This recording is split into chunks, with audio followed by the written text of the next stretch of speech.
الحمدللہ رب العالمین والصلاة والسلام علی سید المرسلین وعلی آلہ واصحابہ اجمعین ومن تبعہم بإحسان الی یوم الدین اما بعد قال اللہ تبارک و تعالی فی القرآن المجید والفرقان الحمید فاعوذ باللہ من الشیطان الرجیم بسم اللہ الرحمن الرحیم وما خلقت الجن والانس الا لیعبدون صدق اللہ العظیم۔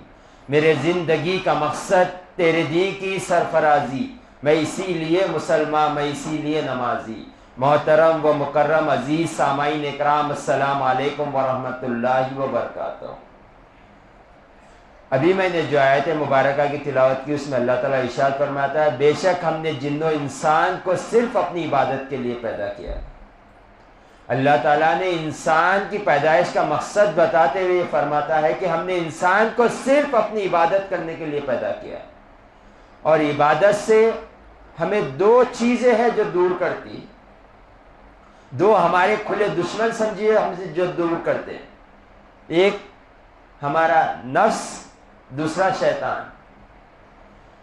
شیطان کو شیطان بنانے والا بھی نفس ہے، تو ہمیں یہ دو چیزوں سے لڑتے ہوئے رب کی عبادت کرنی ہے۔ تو ان سے لڑنا آسان نہیں ہے، کیونکہ یہ ہمیں دکھائی نہیں دیتے۔ دکھائی دینے والا دشمن، اس سے ہم مقابلہ کر سکتے ہیں۔ اس لیے حضور پاک صلی اللہ علیہ وآلہ وسلم جہاد سے واپس ہوئے تو فرمایا کہ ہم جہاد اصغر سے جہاد اکبر کے طرف آ گئے۔ تو صحابہ کرام نے پوچھا یا رسول اللہ، ہم دشمن سے لڑتے ہوئے اپنی جان کی بازی لگاتے ہوئے جہاد کر رہے تھے، تو جہاد اصغر تھا، تو جہاد اکبر کیا ہے؟ تو حضور پاک صلی اللہ علیہ وسلم نے ارشاد فرمایا اپنی نفس سے جہاد کرنا جہاد اکبر ہے بولتا۔ تو ہمیں اپنی نفس سے مقابلہ کرنا ہے۔ تو آنے والا مہینہ جو رمضان کا مہینہ، یہ ہمارے لیے گولڈن چانس ہے۔ ہمیں اپنے آپ کو بدلنے کے لیے یہ بہترین موقع ہے۔ کوئی اپنے آپ کو نیک بنانا چاہتا ہے تو اس کے لیے بہترین موقع ہے رمضان۔ کوئی اللہ کی عبادت میں اپنی زندگی گزارنا چاہتا ہے تو اسے بدلنے کے لیے، ٹرننگ پوائنٹ کے لیے بہترین موقع ہے رمضان۔ کیونکہ حضور پاک صلی اللہ علیہ وآلہ وسلم نے ارشاد فرمایا رمضان کا جیسے ہی چاند ہوتا ہے شیطان کو زنجیروں میں لپٹ دیا جاتا ہے، انہیں قید کر دیا جاتا ہے، شیاطین کو کھلا نہیں چھوڑا جاتا ہے۔ تو ہمارا جو پہلا دشمن ہے وہ قید ہو جاتا ہے، اور جو دوسرا دشمن ہے جو نفس، یہ شیطان کو بھی شیطان بنانے والا یہ نفس ہی ہے۔ کیونکہ شیطان یہ پہلے فرشتوں کا استاد ہوا کرتا تھا۔ روایتوں میں آتا ہے کہ وہ جب جھولا جھولتا تو جب سیدھی جانب جھولا جاتا تو 70,000 فرشتوں کو سبق دیا کرتا تھا، جب دائیں جانب جھولا آتا تو 70,000 کو فرشتوں کو وہ سبق دیا کرتا تھا۔ اتنا بڑا عالم تھا وہ۔ اس کے نفس نے اسے بہکا دیا۔ جب اللہ نے حکم دیا آدم علیہ السلام کو تعظیمی سجدہ کرو بول کے، یہ اکڑ گیا وہاں پر، کہا کہ میں بہتر ہوں۔ تو جو شیطان بنا ہے وہ نفس کی وجہ سے۔ تو ہمیں یہ نفس کو کنٹرول کرنا ہے، اور رمضان یہ بہترین موقع ہے ہمارے لیے۔ بزرگان دین فرماتے ہیں جو نفس کے سمجھنے والے، جو نفس کو پہچاننے والے ہیں، وہ فرماتے ہیں کہ بزرگان دین کہ نفس کو قابو کرنے کے 3 چیزیں ہیں، ایک کم کھانا، ایک کم بولنا، ایک کم سونا۔ یہ تینوں چیزیں ہمیں رمضان میں میسر آتی ہے، کیونکہ ہم روزہ رہتے ہیں، خود کم کھاتے ہیں۔ تو ہمیں کم کھاتے ہوئے اپنی نفس کو اپنے قابو کرنا ہے۔ اگر کوئی شخص 1 مہینہ اپنے نفس کو قابو کر لیتا ہے، پھر آگے والی زندگی اس کی نفس کا فرما بردار ہو جاتی ہے، نفس اس کے فرما بردار ہو جاتی ہے۔ آج ہم دن بھر تو روزہ رہتے ہیں، مگر افطار کا جیسے ہی ٹائم آتا ہے ہم ایسے لگتا ہے کہ جیسے ہمیں بھوکا رکھا گیا تھا، اب ہمیں کھانا ہے۔ یہ حالت ہمارے دسترخوانوں کی ہو جاتی ہے۔ تو ہمیں رمضان کے مہینے میں روزہ کھولنے کے بعد مختصر سا کھانا ہے، تاکہ ہم اپنے نفس کو قابو کریں۔ حضور پاک صلی اللہ علیہ وسلم نے ارشاد فرمایا جو شخص پیٹ بھر کر کھانا کھاتا ہے وہ اللہ کے ذکر سے غافل ہو جاتا ہے۔ حضرت ابو بکر صدیق رضی اللہ تعالیٰ عنہ سے پوچھا گیا کہ اللہ نے آپ کو ایسا کیسے یہ مقام عطا کیا ہے؟ تمام انبیاءوں کے بعد اللہ نے آپ کو یہ مقام دیا، یہ مقام کیسے حاصل ہوا؟ آپ فرماتے ہیں میں نے جب سے اسلام قبول کیا میں نے کبھی پیٹ بھر کر کھانا نہیں کھایا، کیونکہ جو کھانا کھاتا ہے وہ بہتر جانتا ہے کیفیت کیا ہوتی ہے۔ عبادت کرنا دل نہیں بولتا اس کا، سستی ایک آنکھ میں پیدا ہو جاتی ہے جب انسان پیٹ بھر کر کھانا کھا لیتا ہے، اور جب پیٹ بھر کر کھانا نہیں کھاتا انسان بھوکا رہتا ہے تو رمضان کی کیفیت کو بہتر جانتا ہے انسان۔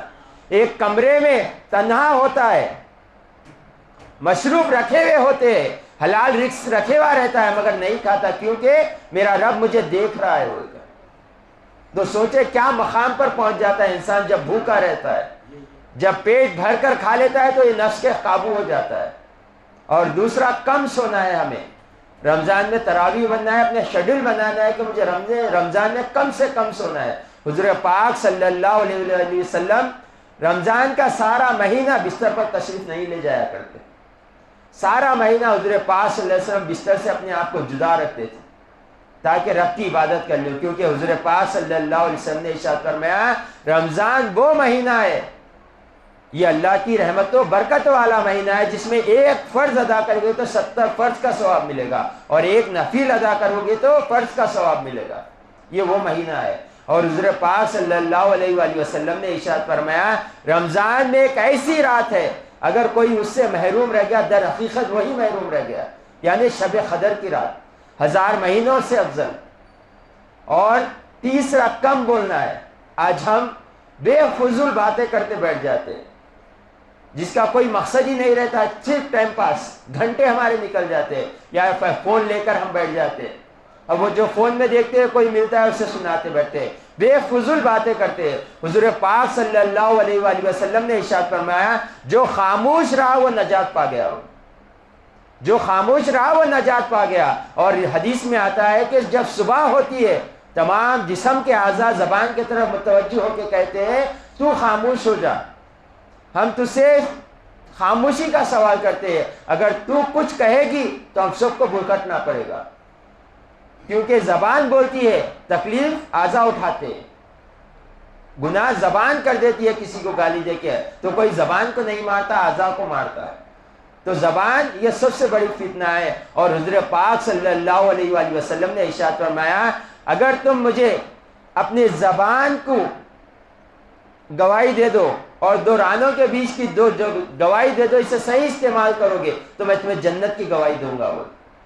تو ہمیں زبان پر قابو رکھنا ہے۔ حضور پاک صلی اللہ علیہ وآلہ وسلم نے ارشاد فرمایا جو خاموش رہتا ہے اللہ تعالیٰ اس پر حکمت کے دروازے کھول دیتا ہے۔ آپ دیکھیں گے کبھی کوئی بات نہیں کرتا، بہت کم بات کرتا ہے، مگر جب بات کرتا ہے تو کمال کی بات کرتا ہے۔ کیوں؟ کیونکہ اس کے اوپر حکمت کے دروازے کھول دیے جاتے ہیں۔ تو ہمیں بے فضول باتوں سے بچنا ہے۔ حضور پاک صلی اللہ علیہ وآلہ وسلم جس قدر ہو سکا صحابہ اکرام میں جب بیٹھا کرتے تھے تو صحابہ اکرام سے کہا کرتے تھے تم بے فضول سوال نہ کیا کرو، کیونکہ میں اگر کچھ کہہ دوں گا تمہارے پر واجب ہو جائے گا۔ تو ہمیں بے فضول سوالوں سے بھی بچنا ہے، بے فضول باتوں سے بھی بچنا ہے۔ ہمیں خاموش رہنے کی عادت ڈالنی ہے، اور اس کا بہترین طریقہ یہ ہے کہ ہم یہ سمجھ کر خاموش ہو جائیں کہ آگے والا مجھ سے بہتر جانتا ہے، اس سے کچھ بات کرنے کی ضرورت نہیں، یہ سوچ کر خاموش ہو جائیں، بڑا فائدہ ہوگا۔ اور بزرگان دین فرماتے ہیں بے فضول باتیں کرنے سے خاموش رہنا تمہارے لیے بہتر ہے، اور خاموش رہنے سے اللہ اور رسول کی بات کرنا بہتر ہے، یعنی قرآن پڑھو یا حدیث پڑھو یا اللہ کے ذکر میں مشغول ہو جاؤ، بے فضول باتوں سے بچو۔ تو ہمیں رمضان آنے والا ہے، اپنے آپ کا شیڈول بنانا ہے، جو ہمیں مقصد کے لیے پیدا کیا گیا ہے وہ مقصد کو پورا کرنا ہے۔ ہمیں کل اللہ کی بارگاہ میں جائیں تو شرمساری نہ ہو، یہ نہ کہنا پڑے کہ ساری زندگی رب کی نافرمانی میں گزار کر آ گئے۔ ہمیں اپنی زندگیوں کو بدلنا ہے اور اللہ اور رسول کو راضی کرتے ہوئے اس دنیا سے رخصت ہونا ہے۔ وآخر دعوانا ان الحمد للہ رب العالمین۔